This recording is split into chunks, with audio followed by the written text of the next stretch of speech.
कैसे पता करें कब क्या हुआ था। परिवार की पुरानी बातें हम दादा दादी नाना नानी की बातों से जानते हैं। समाचार पत्र पत्रिका टीवी और रेडियो से भी हमें जानकारी मिलती है। सोचो, अगर हमें आज के हजारों वर्ष पहले के लोगों के रहन सहन के बारे में जानना हो तो हम कैसे जानेंगे। हजारों वर्ष पहले के लोगों के बारे में जानना हो तो उनके बारे में हम जानने के लिए हम इतिहास का अध्ययन करते हैं। इतिहासकार अतीत के प्राप्त तथ्यों और साक्ष्यों के आधार पर बीते समय की जानकारी देते हैं। इतिहास बीते हुए समय और उस समय के लोगों को समझने और जानने का एक साधन है। कैसे पता लगाते हैं। अतीत में एक ऐसा भी युग था जब लोग लिखना नहीं जानते थे। उन लोगों के जीवन के विषय में हमें जानकारी उनके द्वारा छोड़ी गई वस्तुएं जैसे मिट्टी के बर्तन, खिलौने, हथियारों तथा औजारों द्वारा मिलती है। प्राय इन वस्तुओं को पुरातत्ववेत्ता जमीन के अंदर से खोदकर प्राप्त करते हैं। तो ये वस्तुएं ऐतिहासिक जानकारी के लिए अत्यंत महत्वपूर्ण होती हैं। उपलब्ध सामग्री के आधार पर इतिहासकार ने अतीत को 3 भागों में बांटा। उस समय जिनके लिए कोई भी लिखित सामग्री उपलब्ध नहीं है, पूर्व पाक ऐतिहासिक काल कहलाता है। वहाँ समय जिससे संबंधित लिखित साक्ष्य प्राप्त हो परंतु उसे पढ़ा नहीं जा सकता, उसे आदि ऐतिहासिक काल कहते हैं। इसी प्रकार जिस काल समय के विषय में लिखित सामग्री से जानकारी मिलती है उसे पढ़ा भी जा सकता है। इस काल समय को ऐतिहासिक काल कहते हैं। ताड़पत्र का मतलब है ताड़ के पेड़ के चौड़े पत्ते। भोजपत्र का मतलब है बुर्ज नामक पेड़ की छाल। ताम्रपत्र का मतलब है तांबे के पतले और चपटे टुकड़े। स्तंभ लेख।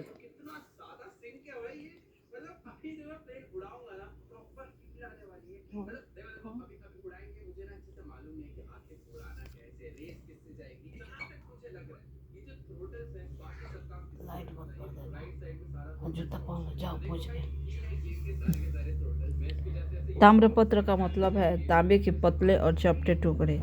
स्तंभ लेख, पत्थर के खंभों पर लिखे लेख पत्र। शिलालेख, पत्थर की चट्टानों पर लिखे लेख।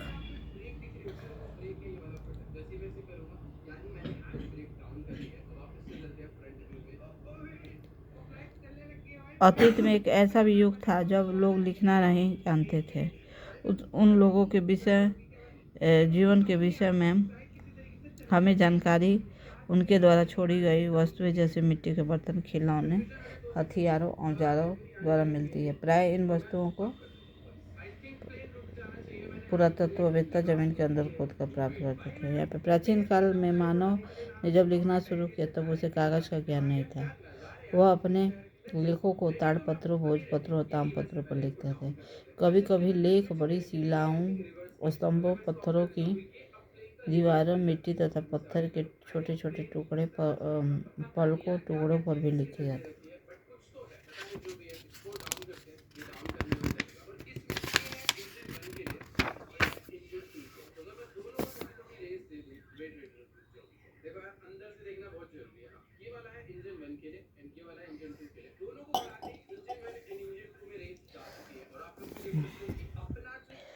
प्राचीन इतिहास के विषय में हमें जानकारी तत्कालीन लेखों से भी प्राप्त होता है। इतिहास को जानने के स्रोत साधन इस प्रकार हैं। पुरातात्विक स्रोत, अभिलेख। यह अशोक के रोमिनदेई अभिलेख का अंश है जो लुम्बिनी, नेपाल से प्राप्त हुआ है। इस अभिलेख में अशोक ने यह घोषणा की कि लुम्बिनी में उपज का 8वां भाग कर के रूप में लिया जाएगा। अशोक के अभिलेख पत्थर पर उत्कीर्ण होने के कारण महत्वपूर्ण ऐतिहासिक स्रोत है। यहाँ पे रोमिनदेई अभिलेख अशोक का ये अभिलेख देखिए। आइए इसके कुछ अक्षर पहचान है। इब्राहिमी लिपि है, यहाँ पे ये देवनागरी लिपि दे, अ, गा। ये दे है, ये अ है, ये है। अभिलेखों से क्या क्या जाना जा सकता है? सिक्के और मोहरों। प्राप्त सिक्कों से तत्कालीन शासक का नाम तथा उसके समय का पता चलता है। सिक्के की बनावट से उस समय की कला तथा सिक्कों की धातु से आर्थिक स्थिति की जानकारी प्राप्त होती है। गुप्त शासक कुमारगुप्त प्रथम को इस सिक्के पर घुड़सवारी करते हुए दिखाया गया है, जिससे हम यह कह सकते हैं कि वह एक अच्छे घुड़सवार थे। इस प्रकार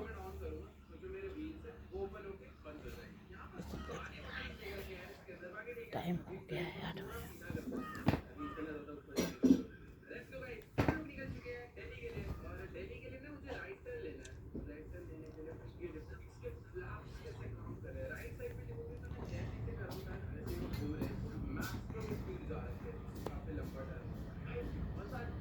इसके समय का पता था। सिक्के की बनावट से उस समय की कला तथा सिक्कों की धातु से आर्थिक स्थिति की जानकारी प्राप्त होती है। गुप्त शासक कुमारगुप्त प्रथम को इस सिक्कों पर घुड़सवारी करते हुए दिखाया गया है, जिससे हम यह कह सकते हैं कि वो अच्छे घुड़सवार थे।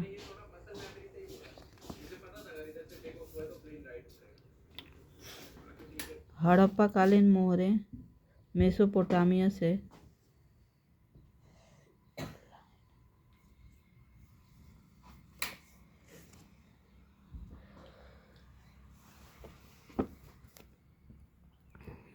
यह अभिलेख पुरातात्विक स्रोत में अभिलेख हो जाएंगे। यह अशोक के ये यहाँ पे इसको तो पढ़ लिए। हड़प्पा कालीन मोहरें मेसोपोटामिया से मिली है। इससे ज्ञात होता है कि हड़प्पा वासियों का व्यापार मेसोपोटामिया से होता था। धौलावीरा। हड़प्पा सभ्यता का यह पूरा स्थल गुजरात में स्थित है।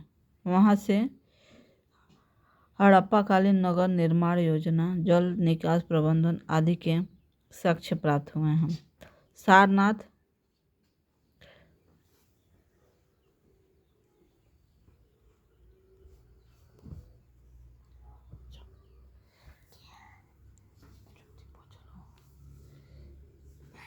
धौलावीरा। हड़प्पा सभ्यता का यह पूरा स्थल गुजरात में स्थित है। सारनाथ स्तूप। सारनाथ उत्तर प्रदेश में स्थित इस स्तूप धमेश स्तूप का निर्माण मौर्य वंश के शासक अशोक ने कराया था। महात्मा बुद्ध ने सर्वप्रथम सारनाथ में अपना उपदेश दिया था। साहित्यिक स्रोत। ताड़पत्रों, भोजपत्रों, ताम्रपत्रों, चमड़े और लकड़ी के पट्टे पर लिखित लेखों के साथ साथ कुछ साहित्यिक स्रोत ग्रंथों से भी हमें लोगों के रहन सहन और विचारों का खान पान का पता चलता है।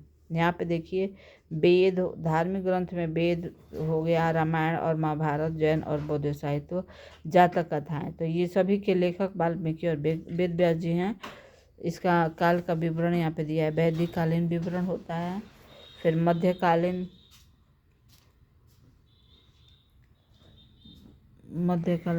विवरण, और यहाँ पे धर्मेतर साहित्य, अर्थशास्त्र, राजतरंगिणी। तो अर्थशास्त्र कौटिल्य का है और राजतरंगिणी कालाहड़ का है। कालाहड़। विदेशी यात्रियों के वृत्तांत। यहाँ पे देखिए, मौर्यकालीन समाज की राजनीतिक, सामाजिक और आर्थिक धार्मिक स्थिति के बारे में जानकारी मिलती है। विदेशी यात्रियों के वृत्तांत। इंडिका यात्रा विवरण, मेगस्थनीज यूनानी राजदूत, फाहियान चीनी यात्री, स्वेंगसांग चीनी यात्री। चंद्रगुप्त मौर्य के कालीन का सामाजिक झलक।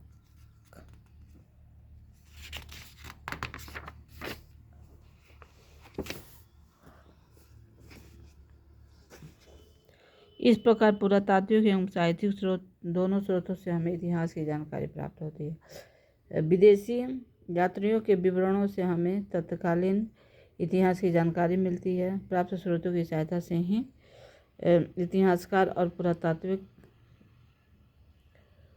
अतीत का पुनर्निर्माण करते हैं। इतिहासकार इन्हीं स्रोतों से अतीत की कृषि, पशुपालन, कामगार, शिल्प काम, धंधे, व्यापार, नाप तोल, लेन देन, कर आदि के आधार पर आर्थिक स्थिति का वर्णन करते हैं।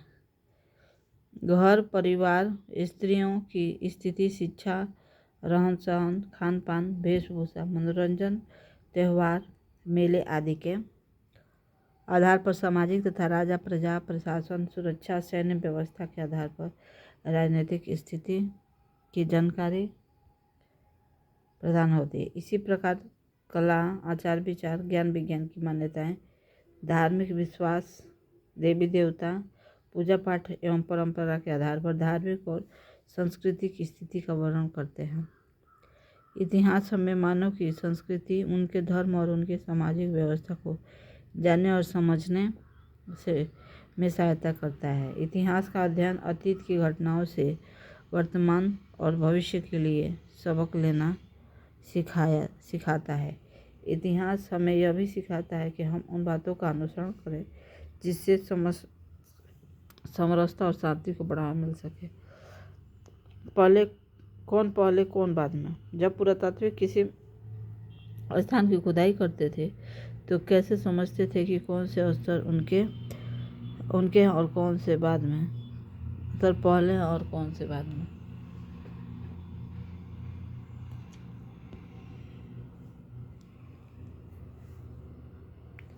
किसी भी पूरा स्थल में कई बस्तियों के अवशेष मिल सकते हैं। आमतौर पर लोग जहाँ रहते हैं घर टूटने पर दोबारा वहीं बना कर लेते थे।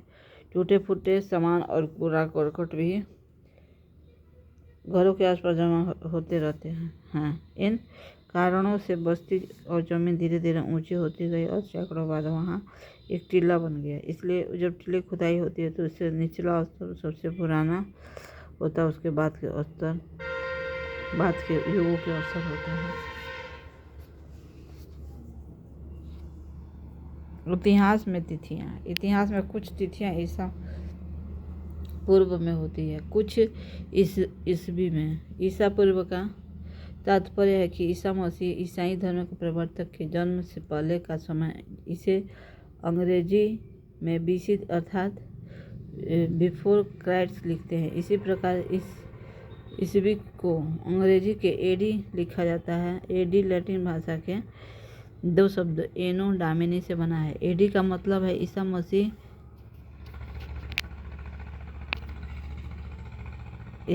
मसीह के जन्म के वर्ष तथा ईसा मसीह के जन्म के बाद की तिथियों को एडी का प्रयोग किया जाता है।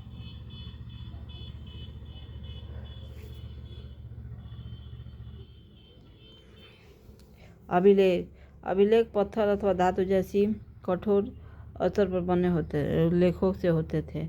स्तूप का शाब्दिक और टीला होता है। प्राय सभी स्तूपों के अंदर एक डिब्बे में महात्मा बुद्ध या उसके अनुयायियों के शरीर के अवशेष जैसे दांत, हड्डी, राख या उसके द्वारा प्रयोग में लाई जाने वाली सामग्री, पत्थर अथवा सिक्के रखे रहते थे। पूरा स्थल वह स्थान जहाँ की खुदाई से औजार, बर्तन और इमारतों के अवशेष मिलते हैं। प्रायः पूरा स्थल जल स्रोतों जैसे नदी, तालाब, झील और समुद्र के किनारे पाए जाते थे।